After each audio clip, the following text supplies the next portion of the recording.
By now, all of you are pretty good at navigating the BLS website to learn about the different careers that are available to you. So now we're going to talk about education and training, and we're going to talk mostly this time about on-the-job training. What we're going to learn today, as you can see here on the screen, are the two main things I want you to learn are the benefits of on-the-job training and the difference between short-term, medium-term, and long-term on-the-job training. There are many ways to get training for the job that you want. One way is to learn while you work. Training at work is called on-the-job training. On-the-job training is an excellent option. First, it's free. Second, you're usually paid while you are training, so you're actually getting paid while they're teaching you the job they want you to do. And third, it teaches you exactly what the employer wants you to do. It shows you exactly what your employer expects from you. Today I'm going to talk about 6 types of on-the-job training. Short-term, medium-term, long-term, apprenticeships, internships, and military training.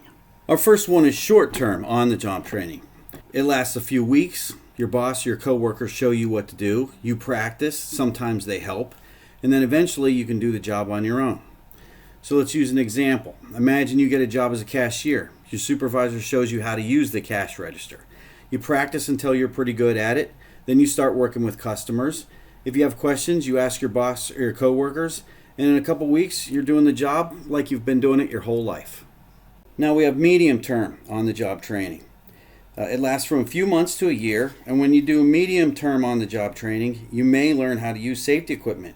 You may learn how to use safety tools or tools in general. You may learn how to fill out forms, and you may even have to take a class to learn the things that you do.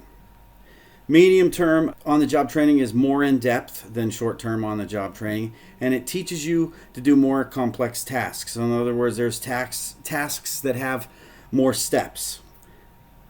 This brings us to long-term on-the-job training. This kind of training lasts a year or more. Long-term on-the-job training requires commitment, and you have to be willing to study and work hard. Long-term on-the-job training is for jobs that involve very complex skills, and you might need to learn a lot of information to build these skills, and you need to practice for a long time, many months sometimes. Another form of on-the-job training is apprenticeships. Working as an apprentice is another way to gain training and work experience. An apprenticeship is an on-the-job training program in which you learn from an expert worker.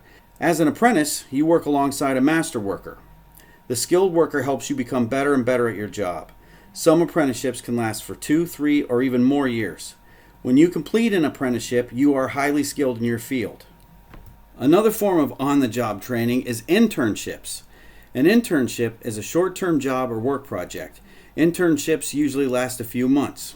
They're usually for college students or recent graduates. They're usually in professional fields such as management, finance, and marketing. As an intern doing an internship, you might not receive pay. An internship, however, helps you develop job skills. It also helps you learn what it is like to work full-time. And an internship is very valuable on a resume. Our last form of on-the-job training is military training.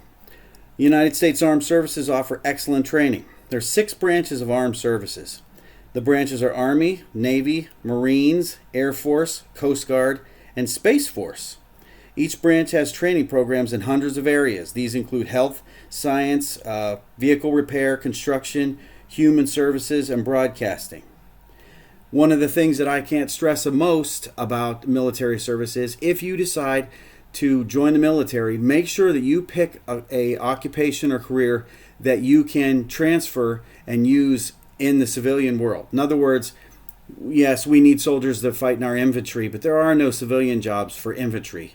So what you want to do is you want to pick a career and enlist in something that if you decide not to do 30 years in the military and you decide to get out of the military after 4 or 5 years or when your enlistment's up, you can use those skills that you learned in the military and get a civilian job. Now, I know I said there were 6, but there's 2 other ways to learn while you're working that I wanted to talk about. And these 2 ways are adult education or distance learning. And the reason why I want to include them is oftentimes after you get a job, your employer will pay for these other 2 kinds of training. So your adult education is usually a training course that you can take after you've gotten out of high school. You might go to a technical school, you might go to a college, a community college, you might go to a four-year college.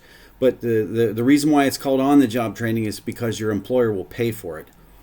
The other one is distance learning, and that is where you take courses like you're doing right now online, and you don't ever actually spend any time in the classroom. And there are tons of them out there. On my slide here, I have University of Phoenix.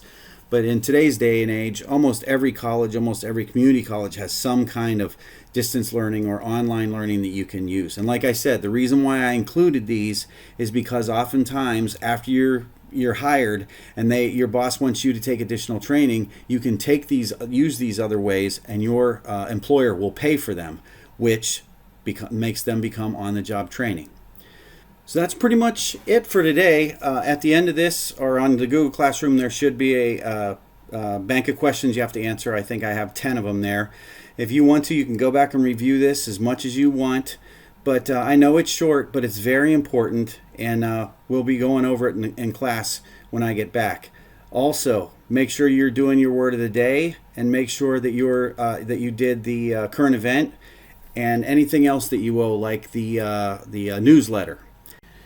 The next thing we'll talk about, or the next lesson you'll get, is education after high school. And we're going to talk about all the different choices you have as far as educating yourself. Then this is before you actually get a job. So what kind of colleges or trade school, or we'll go over every one of those. So I'll talk to you again real soon. Bye-bye.